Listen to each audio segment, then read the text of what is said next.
True. Nervous. Very, very dreadfully nervous. I had been, and am. But why will you say that I am mad? The disease had sharpened my senses, not destroyed, not dulled them. Above all was the sense of hearing acute. I heard all things in the heaven and in the earth. I heard many things in hell. How, then, am I mad? Hearken, and observe how healthily, how calmly I can tell you the whole story. It is impossible to say how first the idea entered my brain, but once conceived, it haunted me day and night. Object there was none, passion there was none. I loved the old man. He had never wronged me. He had never given me insult. For his gold I had no desire. I think it was his eye. Yes, it was this. He had the eye of a vulture, a pale blue eye, with a film over it. Whenever it fell upon me, my blood ran cold. And so by degrees, very gradually, I made up my mind to take the life of the old man, and thus rid myself of the eye forever. Now this is the point. You fancy me mad and know nothing. But you should have seen me. You should have seen how wisely I proceeded, with what caution, with what foresight. With that dissimulation, I went to work. I was never kinder to the old man than during the whole week before I killed him. And every night, about midnight, I turned the latch of his door and opened, oh so gently. And then, when I made an opening sufficient for my head, I put in a dark lantern, all closed, so that no light shone out. And then I thrust in my head. Oh, you would have laughed to see how cunningly I thrust it in. I moved it slowly, very, very slowly, so that I might not disturb the old man's sleep. It took me an hour to place my whole head within the opening so far that I could see him as he lay upon his bed. Ha! Would a madam have been so wise as this?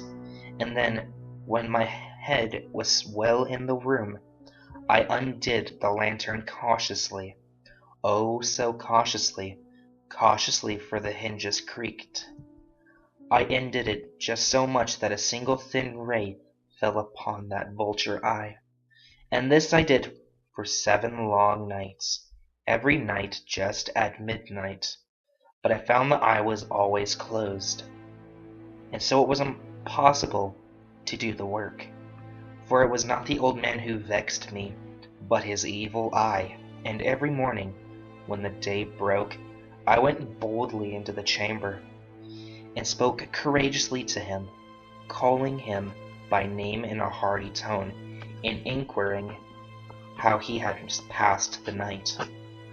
So, you see, he would have been a very profound old man indeed, to suspect that every night, just at 12, I looked upon him while he slept. Upon the 8th night, I was more than usually cautious in opening the door. A watch's minute hand moved more quickly than did mine. Never before that night I had felt the extent of my own powers, of my sagacity.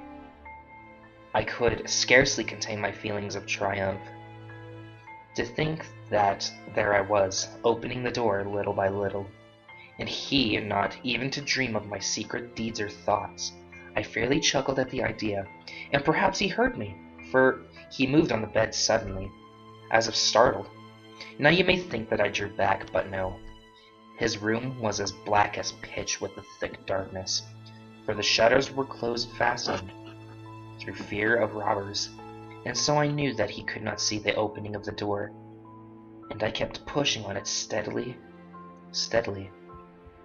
I had my head in, and was about to open the lantern, when my thumb slipped upon the tin fastening, and the old man sprang up in bed, crying out, "Who's there?" I kept quite still and said nothing. For a whole hour I did not move a muscle. and in the meantime, I did not hear him lying down. He was still sitting up in the bed listening, just as I have done night after night, hearkening to the death watches in the wall. Presently I heard a slight groan, and I knew it was the groan of the mortal terror.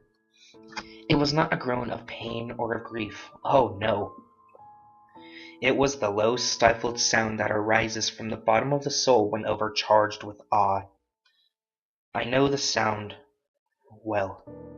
Many a night, just at midnight, when all the world slept, it has welled up from my own bosom, deepening with its dreadful echo the terrors that distracted me. I say I knew it well. I knew what the old man felt, and pitied him, although I chuckled at heart. I knew that he had been lying awake ever since the first slight of noise. When he had turned in the bed, his fears had been ever since growing upon him.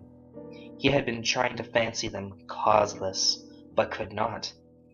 He had been saying to himself, "It is nothing but the wind in the chimney. It is only a mouse crossing the floor," or "It is merely a cricket which has made a single chirp." Yes, he had been trying to comfort himself with these suppositions. He had found all in vain, though, all in vain, because death, in approaching him, had stalked with his black shadow before him and enveloped the victim. And it was the mournful influence of the perceived shadow that caused him to feel, although he neither saw nor heard, to feel the presence of my head within the room. When I waited a long time, very patiently, without hearing him lie down, I resolved to open a very, very little crevice in the lantern, so I opened it. You cannot imagine how stealthily until, at length, a single dim ray, like the thread of a spider, shot from out the crevice and fell upon that vulture eye.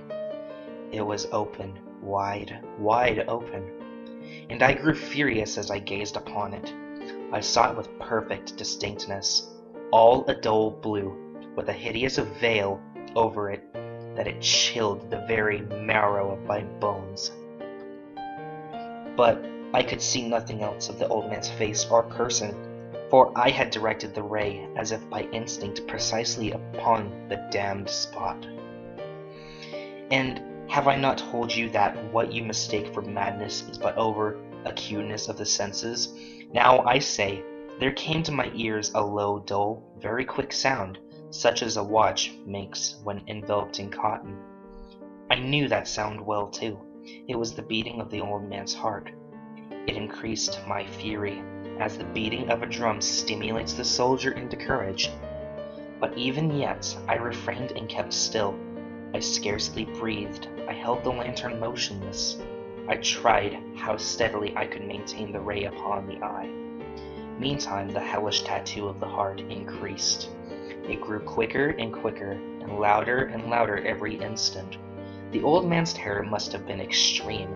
It grew louder. I say louder every moment. Do you mark me well? I have told you that I am nervous, so I am, and now at the dead hour of the night, amid the dreadful silence of that old house, so strange a noise as this excited to me the uncontrollable terror. Yet, for some minutes longer I refrained and stood still. But the beating grew louder, louder.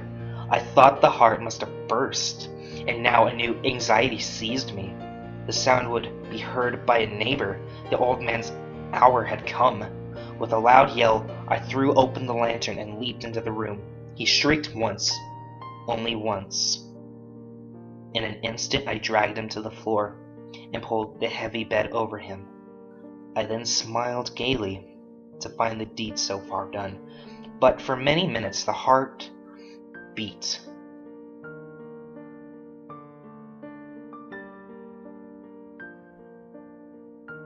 Only with a muffled sound. This, however, did not vex me. It would not be heard through the wall. At length it ceased. The old man was dead. I removed the bed and examined the corpse. Yes, he was stone dead. I placed my hand upon the heart and held it there many minutes. There was no pulsation. He was stone dead. His eye would trouble me no more. If you still think I'm mad, you will think so no longer when I describe the wise precautions I took for the concealment of the body. The night waned, and I worked hastily, but in silence. First of all, I dismembered the corpse. I cut off the head and the arms and the legs. I then took up 3 planks from the flooring of the chamber and deposited all between the scantlings. I then replaced the board so cleverly, so cunningly, that no human eye, not even his, could have detected anything wrong. There was nothing to wash out, no stain of any kind, no blood spot whatever. I had been too worried for that. A tub had caught all. When I had made an end of these labors, it was 4 o'clock, still dark as midnight. As the bell sounded the hour, there came a knocking at the street door. I went down to open it with a light heart.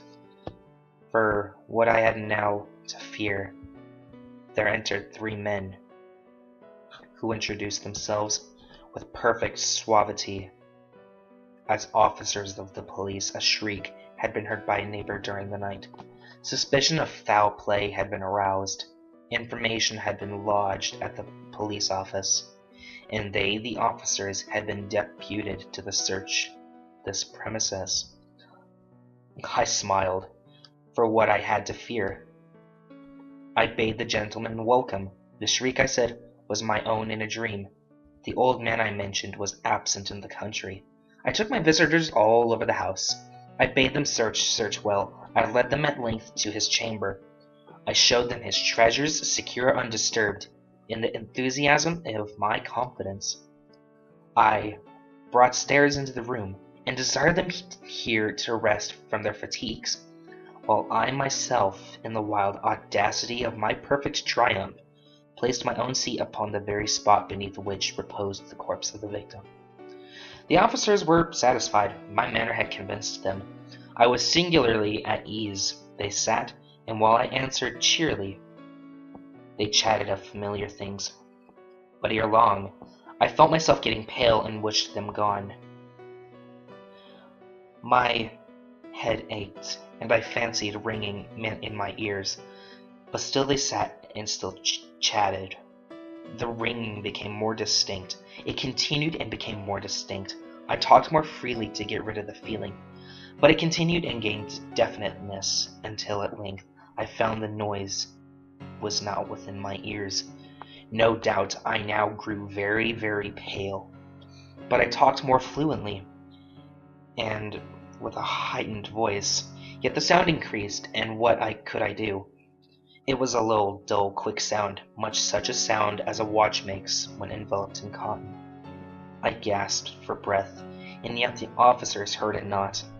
I talked more quickly, more vehemently, but the noise steadily increased. I arose and argued about trifles, in a high key and with violent gesticulations, but the noise steadily increased. Why would they not be gone? I paced the floor to and fro with heavy strides, as if excited to fury by the observations of the men. But the noise steadily increased. Oh God, what could I do? I foamed, I raved, I swore. I swung the chair upon which I had been sitting, and grated it upon the boards. But the noise arose over all and continually increased. It grew louder and louder and louder, and still the men chatted pleasantly and smiled. Was it possible they heard not? Almighty God! No! No, they heard, they suspected, they knew. They were making a mockery of my horror. This I thought, and this I think. But anything was better than this agony. Anything was more tolerable than this derision. I could bear those hypocritical smiles no longer. I felt that I must scream or die, and now again. Hark! Louder! Louder! Louder and louder! Villains! I shrieked. Dissemble no more. I admit the deed. Tear up the planks. Here, here, it is the beating of his hideous heart.